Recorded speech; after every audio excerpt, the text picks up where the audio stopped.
ایسا نہیں تھا کہ نیاز الدین کا دل خواہشوں سے یکسر خالی تھا، بلکہ چند چھوٹی چھوٹی معصوم سی خواہشیں اس کے اندر پروان چڑھتی رہتی تھیں اور گاہے گاہے اپنا حلیہ بدلتی رہتی تھیں۔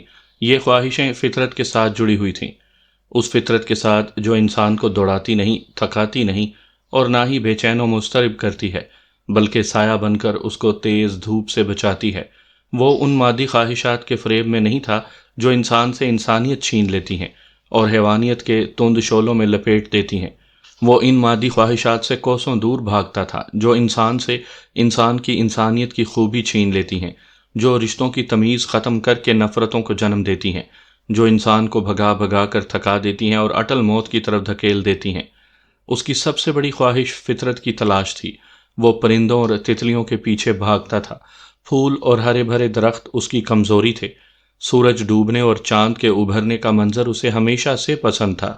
ایک دن سورج کے مستقر کی تلاش میں اس نے ڈوبتے سورج کے ساتھ ساتھ سفر کرنا شروع کر دیا۔ سورج اس کی دسترس میں تو نہ آیا، لیکن وہ خود جنگل میں کھو گیا۔ بددقت تمام راستہ پا کر گھر پہنچنے میں کامیاب ہوا۔ نیاز الدین کا باپ اگرچہ محنت مزدوری کرتا تھا، لیکن گھر میں کوئی تنگی نہیں تھی۔ اس کے ماں اور باپ دوسرے لوگوں کی نسبت زیادہ قناعت پسند واقع ہوئے تھے۔ نیاز الدین کی ماں اکثر اس کے والد سے کہا کرتی تھی، اپنے آپ کو تھکانے کی ضرورت نہیں، عزت سے 2 وقت کی روٹی مل رہی ہے، ہمارے لیے یہی بہت ہے۔ اس کا باپ اگرچہ قناعت پسند تھا، صابر و شاکر تھا، لیکن اس کے دل میں کچھ خواہشیں گھر کیے بیٹھی تھیں۔ اس کی سب سے بڑی خواہش تھی کہ کسی طرح اس کا کچا مکان پختہ ہو جائے۔ وہ اکثر اپنی بیوی سے کہتا تھا، دعا کرو کسی طرح یہ مکان پکا ہو جائے، ہر بارش میں چھتیں ٹپکتی رہتی ہیں۔ وہ کچے مکان کو پکا کرنے کے منصوبے بنا رہا تھا کہ موت نے آ لیا۔ اس کا باپ یہ حسرت لیے دنیا سے رخصت ہو گیا۔ نیاز الدین نے اپنے باپ کی قبر پکی بنوائی اور اس پر کتبہ نصب کروایا۔ کتبے پر لکھا ہوا تھا، پکے مکان کی حسرت لیے یہ شخص آخر پکے مکان میں پہنچ گیا۔ اس کی والدہ شوہر کی وفات کا صدمہ نہ سہ سکی اور کچھ ہی عرصے بعد نیاز الدین کو دنیا میں اکیلا چھوڑ کر راہ عدم سدھار گئی۔ وہ اب تنہا تھا، مکمل طور پر تنہا۔ غریب کا ویسے بھی دنیا میں نہ تو کوئی غمگسار ہوتا ہے، نہ رشتہ دار اور نہ ہی دوست۔ اس کا دل دنیا سے لا تعلق تھا، اب بیزار ہو گیا تھا، اکتا چکا تھا۔ وہ دنیا سے دور جانا چاہتا تھا، نفرتوں سے کامل فرار چاہتا تھا۔ سرے دست عملی طور پر یہ فرار دسترس میں نہیں تھا، جس کی وجہ سے اس کی داخلی بے چینی دم بدم بڑھتی چلی جا رہی تھی۔ اس کی وحشتیں اسے ایک ولی اللہ کے دربار تک لے گئیں اور وہ آستانے کا مرید ہو گیا۔ اس نے سنا تھا کہ یہاں دنیا سے بیزار لوگ بسیرا کرتے ہیں، فقیروں کا دنیا سے کوئی تعلق واسطہ نہیں ہوتا۔ اس نے یہ بھی سنا تھا کہ ملنگ اپنی موج میں رہتے ہیں، کسی کی طرف نہ لالچ بھری نظروں سے دیکھتے ہیں اور نہ ہی کسی سے توقعات کی ڈوری باندھتے ہیں۔ سنی سنائیوں پر یقین کرتے ہوئے وہ ان فقیروں کا ہم سفر ہو گیا تھا۔ کچھ دن یہاں گزارنے کے بعد اس کی سنی سنائی باتیں کمزور پڑنے لگیں، توقعات پر پانی پھرنے لگا۔ فقیر فقیر نہیں تھے، دنیا سے بیزار نہیں تھے، بلکہ دنیا کے طالب تھے۔ یہاں بھی اسے فقیروں کا بھیس اوڑھے سارے دنیا دار نظر آئے، جو اپنی اپنی خواہشوں کے ویسے ہی اسیر تھے جیسے عام دنیا والے۔ دربار کا متولی فقیری لباس پہن کر ہر وقت نذرانے اکٹھے کرنے کے چکر میں لگا رہتا تھا۔ اگر نذرانے کم اکٹھے ہوتے تو وہ مریدوں پر چڑھائی کر دیا کرتا تھا۔ حرام خور ہو تم، ہڈ حرام ہو، چور ہو تم، ہزاروں لوگ آج دربار پر آئے ہیں اور نذرانہ صرف چند 1000 روپے، دفع ہو جاؤ میری نظروں سے سب تم۔ فانی دنیا کا درس دینے والا متولی ہمیشہ زندہ رہنے کے لیے مال و اسباب اکٹھا کر رہا تھا۔ اس منافقت کو کھلی آنکھوں دیکھ کر اس کا دل ٹوٹ گیا، ایمان متزلزل ہونے لگا۔ سبز چولے پہنے، گلے میں تسبیحیں ڈالے، سبحان اللہ کا ورد کرنے والے فقیر متولی سے زیادہ دنیا دار تھے۔ لنگر کی تقسیم کے وقت ہر فقیر سبحان اللہ کا ورد بھول کر اپنے لیے اچھی روٹیاں اور بڑی بوٹیاں جھپٹنے کے چکر میں ہوتا تھا۔ ہر فقیر متولی کا قرب حاصل کرنے کے لیے دوسروں کی ٹانگیں کھینچنے میں لگا رہتا تھا۔ غیبت کا رواج عام تھا۔ کچھ پرانے فقیر نذرانوں سے زیادہ حصہ بٹورنے کے چکر میں لگے رہتے تھے۔ دنیا سے دور رہنے کا مشورہ دینے والے خود چھوٹی چھوٹی رقمیں آنکھ بچا کر پار کرنے سے بھی دریغ نہیں کرتے تھے۔ وہ ترک دنیا کی طلب میں راہ فرار حاصل کرنے کے لیے فقیر بنا تھا۔ مزار کو دنیا سے غیر متصل جگہ سمجھ کر پناہ گزین ہوا تھا، مگر یہاں بیٹھ کر اسے پتہ چلا کہ یہ مزار دنیا سے الگ نہیں، بلکہ دنیا کا ہی ایک تجارتی مرکز تھا، ایک بازار تھا۔ دنیا بھی عجب شے ہے، کوئی دنیا سے دور بھاگ رہا ہے، کوئی دنیا کے تعاقب میں سانسیں پھلا رہا ہے۔ انسان آگ کو روشنی سمجھ کر اس کے پیچھے بھاگتا ہے اور پھر روشنی کے دھوکے میں آگ کو پکڑ لیتا ہے، جل جاتا ہے۔ وہ جلتا رہتا ہے لیکن آگ کو چھوڑنے پر مائل نہیں ہوتا۔ ہمیشہ دھوکہ کھانے والا انسان اس جلتے ہوئے انسان کے شعلوں کی لپیٹوں کو روشنی سمجھ کر اس کے قریب آتا ہے۔ بدن سے بدن آگ پکڑ لیتا ہے، انسان سے انسان جلتا ہے، تیسرا انسان ملتف ہوتا ہے، سلسلہ جاری رہتا ہے۔ زندگی کے فریب میں مبتلا ہو کر آخرکار یکے بعد دیگرے سبھی جل مرتے ہیں۔ سامعین کرام، آپ سن رہی ہیں ایک دلچسپ اردو کہانی جس کا نام ہے خواہشات کا رجسٹر۔ یہ اس سلسلے کی آخری اور قسط نمبر 2 ہے۔ مجھے امید ہے آپ کو میری یہ کاوش پسند آئی ہوگی۔ آپ نے اگر ابھی تک میرا چینل کہانی گھر سبسکرائب نہیں کیا تو ابھی میرے چینل کو سبسکرائب کر کے بیل نوٹیفیکیشن آن کر لیجئے تاکہ آنے والی ہر نئی کہانی کی اطلاع بر وقت آپ تک پہنچ سکے۔ مزار کو چھوڑا تو یک بارگی بے سائبانی سے واسطہ پڑ گیا۔ نیاز الدین ایک بار پھر دنیا میں تنہا ہو گیا تھا۔ اس کے پڑوسی اور بچپن کے دوست اسے پاگل سمجھ کر اس سے کنی کترانے لگے تھے۔ کچھ اس کی طرف طنزیہ مسکراہٹ اچھال کر آگے بڑھ جاتے تھے اور کچھ اس کا مذاق اڑا کر کہے لگانے لگتے تھے۔ کچھ پرانے ہمدرد اسے دنیا کا مفہوم سمجھانے کی کوشش کرتے۔ دنیا کوشش کرنے اور آگے بڑھنے کا نام ہے۔ وہ مسکرا کر جواب دیتا، پیچھے رہ جانے والوں اور آگے بڑھ جانے والوں کا انجام تو ایک ہی ہوتا ہے۔ آگے ضرور بڑھو لیکن آگے پیچھے دائیں بائیں ہر جانب دیکھ بھال کر بڑھو۔ تم کسی کو پاؤں تلے کچلو گے تو تم سے آگے بڑھنے کے شوق میں کوئی تمہیں کچل کر رکھ دے گا۔ وہ لوگوں کے رویوں سے تنگ آ کر ایک بار پھر گھر چھوڑ کر نکل کھڑا ہوا اور اس نے گھر سے دور ویرانے میں ایک واقعہ ایک چھوٹی سی مسجد میں پناہ حاصل کی۔ یہ مسجد آبادی سے خاصی ہٹ کر ایک قبرستان میں بنی ہوئی تھی۔ قبرستان میں آنے جانے والے لوگ یہاں نماز پڑھا کرتے تھے۔ مسجد کا امام مولوی رمضان مسجد کے ساتھ بنے ہوئے چھوٹے سے حجرے میں قیام پذیر تھا۔ یہاں کی ویرانی اور خاموش ماحول دیکھ کر نیاز الدین نے عافیت بھری سانس لی۔ سوچنے لگتا ہے کہ مجھے میری منزل مل گئی ہے۔ مولوی رمضان کی بیوی فوت ہو چکی تھی۔ بچے اپنی شادیوں کے بعد اپنے باپ کو بالکل بھول چکے تھے۔ وہ اپنے باپ سے کبھی رابطہ نہیں کرتے تھے۔ وہ نماز پڑھانے کے علاوہ آس پاس کی بستیوں میں دم درود اور گھنٹے تعویذ کا کام بھی کرتا تھا، جس سے اس کو اچھی خاصی آمدنی ہو جاتی تھی۔ جانوروں کے دودھ کو بڑھانے والا ایک خاص تعویذ اس کے پاس تھا۔ دور دراز سے لوگ یہ تعویذ حاصل کرنے کے لیے آتے رہتے تھے۔ اس کا خرچ نہ ہونے کے برابر تھا کیونکہ تینوں وقت باقاعدگی سے اس کے لیے چند گھروں سے کھانا آتا تھا۔ رہائش مفت تھی جبکہ کپڑے جوتے بھی معتدقین وقتاً فوقتاً دیتے تھے۔ نیاز الدین یہاں بہت خوش تھا۔ آہستہ آہستہ اس کی مولوی کے ساتھ بے تکلفی ہوتی گئی۔ ایک دن مولوی نے اسے کہا، بس یہ قسمت کی بات ہے کہ اس ویرانے میں پھنس گیا ہوں۔ میری بڑی خواہش تھی کہ شہر کی بڑی مسجد میں امامت کرواتا کیونکہ وہاں پیسہ بھی زیادہ ہے اور عزت شہرت بھی۔ یہاں تو کچھ بھی نہیں۔ نیاز الدین کو اس کی آنکھوں میں حسرتوں اور نامکمل خواہشات کی دیوانہ وار رقص کرتی ہوئی پرچھائیاں نظر آئیں۔ مولوی رمضان دور آسمان کی طرف دیکھ رہا تھا جیسے کچھ تلاش کر رہا ہو۔ پھر بولا، میں ابھی بھی کوشش کر رہا ہوں کہ مجھے کسی بڑی جامع مسجد میں جگہ مل جائے اور اس ویرانے سے میری جان چھوٹ جائے۔ نیاز الدین کے دل کو گھونسا لگا۔ سوچ میں پڑ گیا، افسوس، یہ ویرانہ، قبرستان اور مسجد بھی اس مولوی کے دل سے دنیا کو نہیں نکال سکی۔ انسان بھی کتنی عجیب چیز ہے کہ ہر وقت غموں اور ہنگاموں کی تلاش میں رہتا ہے۔ مولوی نذرانوں اور تعویذ گنڈوں سے کافی پیسے اکٹھے کر رہا تھا۔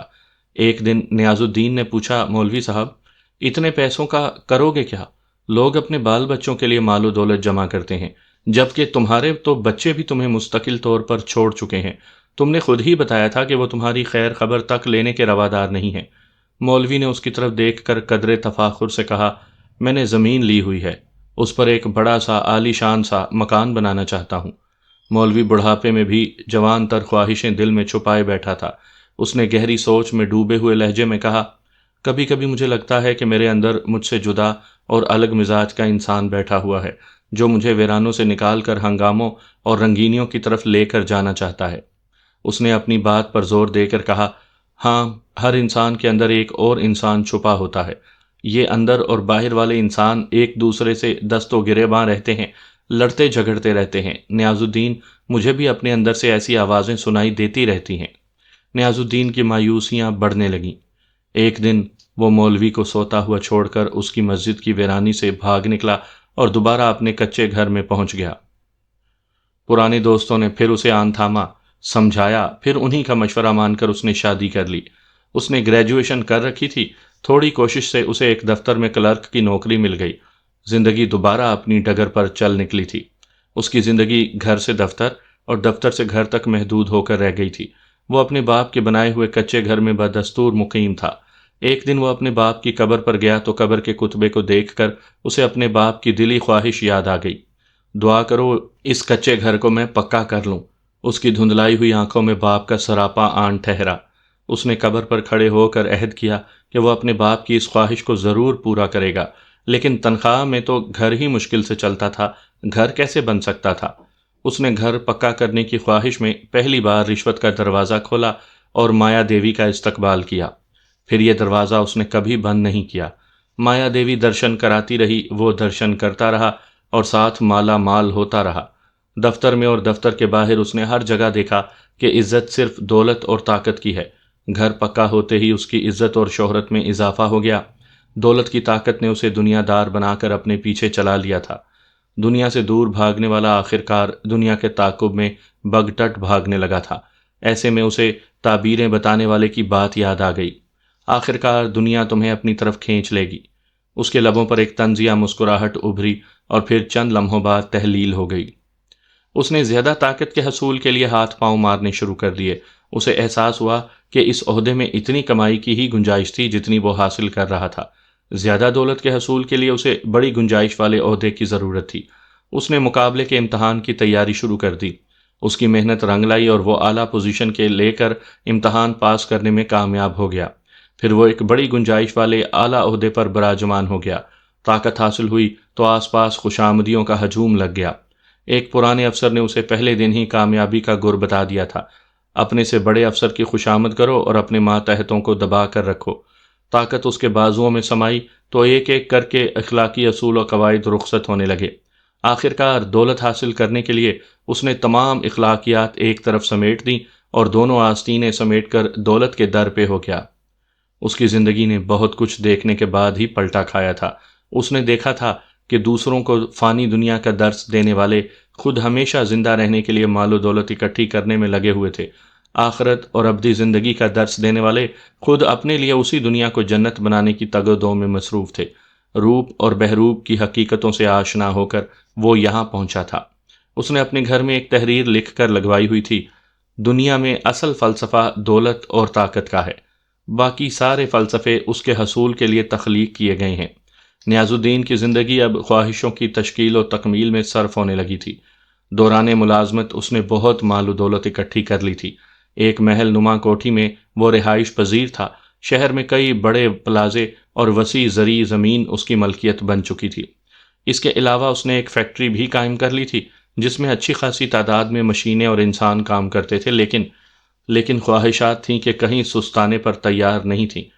بگٹٹ دوڑتی چلی جا رہی تھی اور پھولی ہوئی سانسوں والا نیاز الدین ان کے تعاقب میں تھا۔ ریٹائرمنٹ کے بعد اس کی ہوس اور بڑھ گئی تھی۔ وہ اکثر اپنے دوستوں سے شکوہ کرتا تھا، افسوس میں زندگی میں زیادہ جائیداد نہیں بنا سکا۔ میرے ساتھ اسلم صاحب تھے، انہوں نے بیرون ملک جائیداد اور کاروبار سیٹ کر لیا ہے۔